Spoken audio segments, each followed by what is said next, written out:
Hi everyone, it's Dr. Brad Meyer from Stephen F. Austin State University. Today we're talking about the ATSSB Year C mallet etude, and here we're talking about white note scales. So what I mean when I say white note scales is if we were looking at a piano, it would be scales that involve only the white notes, or sometimes as we think of C major, none of the black notes or accidentals or whatever we call them in the moment. So these can be a little tricky because for percussionists, we kind of get blind to the notes, and so it's helpful to have a couple strategies to get you through these seemingly easy yet very challenging moments in the music.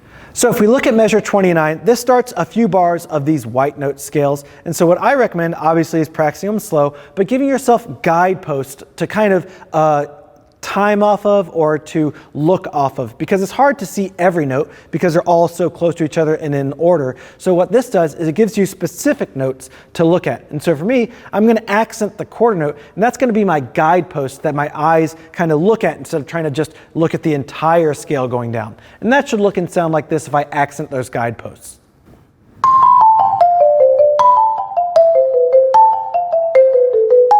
So those accents are going to be where my eye's looking, and by speeding that up and getting rid of the accent, I can then become much more accurate than trying to see either the whole scale or just trying to play and hoping that the notes come out, because we all know that's not going to be consistent.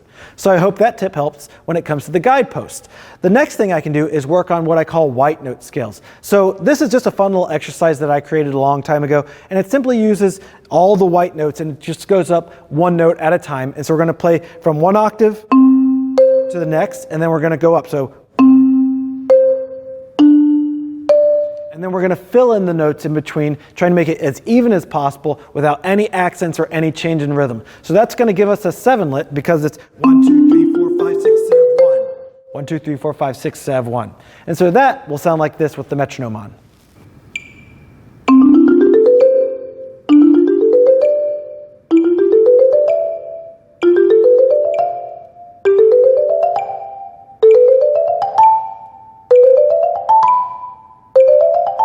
So hopefully what you heard and saw is that I really wasn't trying to accent the beginning or the ending, and that I'm really trying to let my hands just glide across the instrument. I'm really trying to feel that pacing of my arms moving so that I'm consistent between those notes. You can obviously do this exercise in the descending version as well, which is a little bit more applicable to this specific moment in the exercise. But either way, the point is to not be able to see all the notes, but instead to be able to feel the motion of your hands and to use those guideposts, whether it's the first, fifth, and octave, or just the first and octave notes.